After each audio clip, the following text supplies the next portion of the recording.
네, 오늘 딥다이브에서는 코스닥 상장 기업이죠. 디어유, 종목 코드 376300, 현재가 38,900원인데요.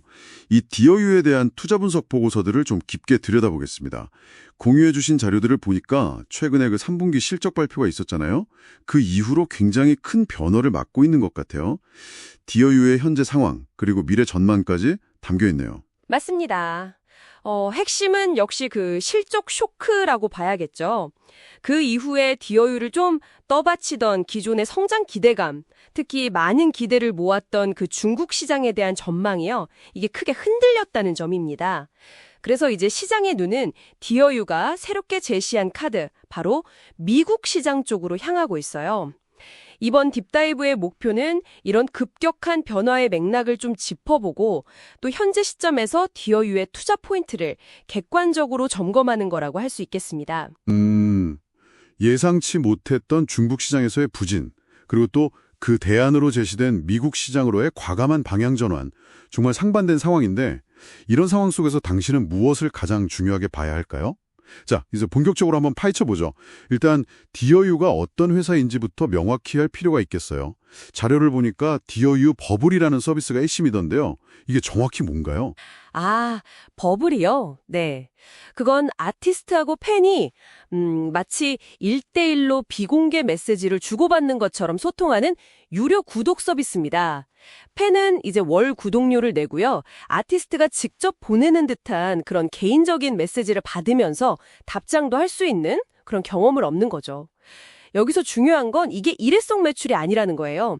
매달 꾸준히 예측 가능한 현금 흐름을 만드는 구독 매출, 즉 MRR 기반이라는 점입니다. MRR, Monthly Recurring Revenue. 네. 그래서 그냥 전통적인 엔터 기업이라기보다는 뭐랄까 엔터 사스, 그러니까 서비스형 소프트웨어 기업으로 보는 관점이 더 설득력을 얻고 있습니다. 아하, 그러니까 이게 그냥 팬 소통 앱, 이걸 넘어서 안정적인 반복 수익 구조를 가진 플랫폼 기업이다, 이런 거군요. K-팝 팬덤 경제의 성장세 위에 딱 자리 잡고 있는 거고요. 그렇죠. 보고서에서는 디어유를 둘러싼 투자 테마들도 언급하고 있어요. K-팝, 구독 경제, 이거 말고도 SM 카카오 그룹 시너지도 중요하게 다루는 것 같네요. 네. K-팝의 글로벌 확산세나 구독 모델의 안정성, 이런 건 디어유의 기본적인 체력이라고 할 수 있겠죠. 근데 여기에 더해서 최근에 SM 엔터테인먼트가 자회사인 SM 스튜디오스를 흡수 합병했잖아요. 그러면서 디어유의 최대 주주가 됐다는 점, 이건 좀 주목할 만합니다. 지배구조가 단순화되면서 그룹 차원의 시너지를 이제 본격적으로 추진하겠다, 이런 의지로 해석될 수 있거든요. 하지만 또 흥미로운 점은 그룹 시너지를 이야기하면서도 모회사격인 카카오 엔터가 자체 팬 플랫폼 베리즈를 준비 중이라는 점이 자료에 언급된다는 겁니다. 이게 과연 시너지로 작용할까요? 아니면 내부 경쟁 구도가 될지는 이건 좀 더 지켜봐야 할 변수 같아요. 맞아요. 그 부분은 불확실성이 좀 있죠. 자, 이제 가장 결정적인 사건으로 넘어가 보죠. 바로 2025년 3분기 실적 쇼크입니다. 이게 왜 그렇게 디어유에게 치명타가 된 걸까요? 기존에 디어유가 높은 기업 가치를 인정받았던 배경에는요, 안정적인 K-팝 기반 위에 중국 시장에서의 폭발적 성장, 이 아주 강력한 기대감이 깔려 있었거든요. 그런데 3분기 실적이 시장의 기대를 한참 밑돌았고요. 그 주된 원인이 기대를 많이 모았던 텐센트 QQ뮤직 입점 성과가 생각보다 저조했기 때문으로 밝혀졌죠. QQ뮤직이요? 네. 그래서 한 증권사 같은 경우는 중국 C팝 IP당 구독자 수 추정치를 무려 75%나 하향 조정했을 정도입니다. 와, 75%나요? 그건 정말... 네, 엄청난 수치죠. 가장 핵심적인 성장 스토리에 균열이 생겼다, 이렇게 봐야겠네요.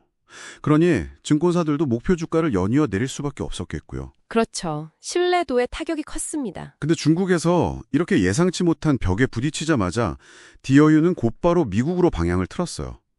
특히 그 전 네이버 브이라이브 대표였던 박선영 대표를 미국 법인 공동대표로 영입한 거, 이건 상당히 공격적인 행보로 보이는데요. 하지만 미국 시장, 물론 매력적이지만 K-팝 외에 북미 아티스트 IP 확보하는 게 브이라이브 시절처럼 그렇게 쉽지만은 않을 것 같거든요.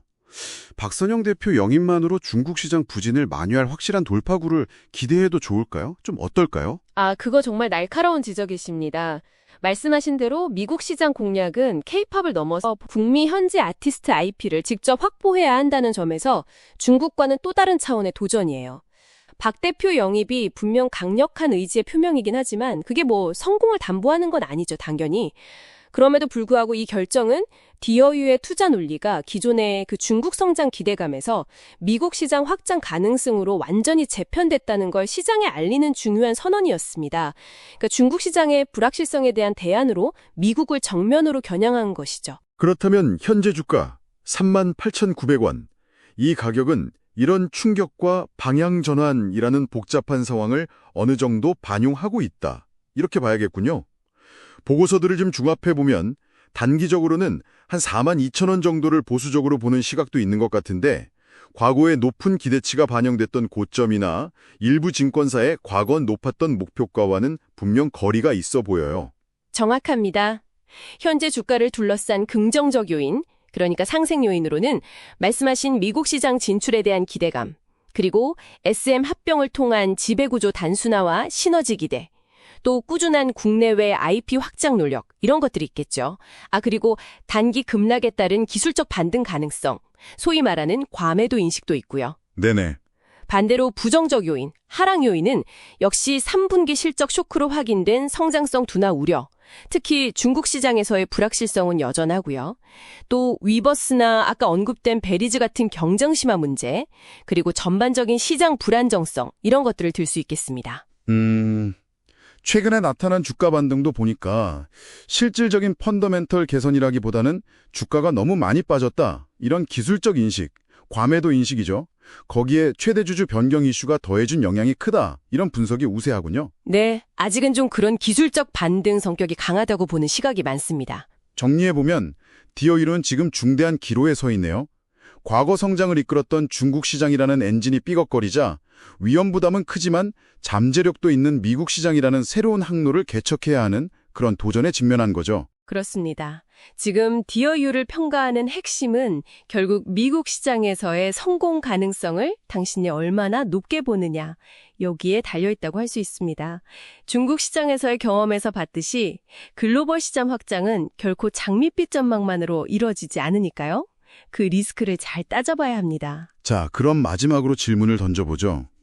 당신이라면 이 미국 시장으로의 피벗이라는 새로운 이야기에 기꺼이 베팅하시겠습니까?